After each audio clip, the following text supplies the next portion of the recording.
Could you talk about the species survival plan for the leopard? Yeah, for jaguar or leopard? The leopard. The Amur Leopard? Yeah.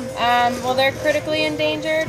I think there's been talk of 30 to 40 left, but I think they've actually seen or surveyed a few more, so there might be 40 to 50. Okay. So they're doing slightly better, but still pretty badly in the wild. So these guys are a breeding pair down the hill, and hopefully we'll have cubs from them soon. Wow. All right. Yeah, so they're the most endangered cat in the world. Wow. How many cubs do they have in a usually batch? In a litter? Yeah, a litter. Usually they don't have that many. It's usually 1 to 3. Oh, wow. So, yeah. And what do you do with the cubs? What's that? What are you going to do with the cubs then? Usually when a zoo has cubs, these will be our first cubs if it's successful. We would bring probably the dad up here. We have an off exhibit area because the dad can't really be with the cubs. Oh. Because he might hurt them. Okay. So it's usually mom and cubs for a while, and then when the cubs get older and she doesn't really tolerate them anymore, they have to be separated too. Okay. So we have off exhibit space up here. We can move them.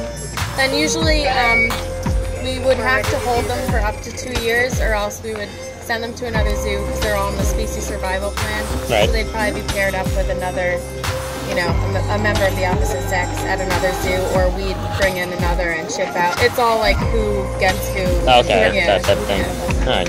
Thank you. Yeah.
we have two females, they're sisters. This one here is Rosa. The one on the rocks is Maya. They're born from the same litter, so they're about 4.5 years old. The way you can tell them apart, Rosa has a pattern of diamond spots between her eyes, like it's a diamond shape, and Maya just has a straight line. So it's kind of difficult from far away, but that's the easiest way we tell them apart. They are females. They're around 100, 105, 110 pounds each, and that's about normal for a female. Male jaguars are a lot bigger. They can get all the way up to 250 pounds. So males are quite a bit bigger. These guys are the 3rd largest big cat in the world, after African lions and tigers, and then these are the 3rd largest. They also have one of the biggest bite forces of any big cat. You can see they have a lot of muscles on their jaw and on top of their head, and they're known to actually be able to crush turtle shells. If you guys have been down the hill, you've seen our Amur leopards, and they look pretty similar. The differences between them, leopards are from Africa and Asia, so they're an old world cat. Jaguars are from Central and South America, so they're a new world cat. One of the biggest differences, jaguars and leopards both have circular black patterns on the back of them called rosettes. Jaguars have dots inside of them and leopards don't, so that's a major difference. So Danielle's just doing some maintenance training with Rosa. We do some training with our cats because it makes it easier for us to take a look at them without us having to sedate them. So we could ask her to go up and we can take a look at her paw pads to see if she has any cuts. They'll also open their mouths so we can see their teeth, you know, if they're not eating right or if it looks like they're in pain. So it's a lot less stressful for them than having to sedate them all the time. So these guys eat about 3 pounds of horse meat a day.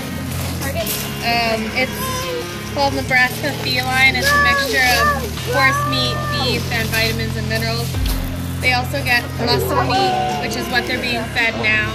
And they'll also get different items like rabbits and rats, chicks as enrichment. So if you guys have any questions, feel free to ask. That's called a target. It's one of the first tools that you use to train a wild animal, or even you can use it with your dog too. Since animals are naturally curious, they want to see what is the right thing that they're holding at me, so they'll go sniff it, and then we'll reward them for touching it or getting close to it. So that way she can bring Rosa with the target somewhere else, or she can tell her the target and she can stand up. So that's what that is.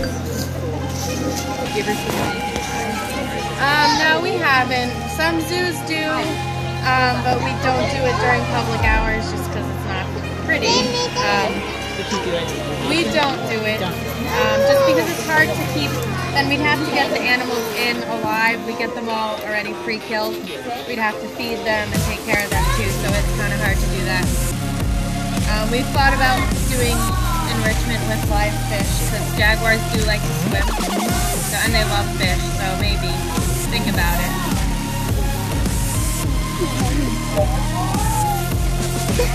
It's like Maya doesn't want to come down today. No, this is just a treat, like to do some training with, to get them wonderful for them to come over to the mesh for our walk. So every night they go in there and they have a den to themselves. It's nice and air conditioned in the summer and heated in the winter, so it's nice climate.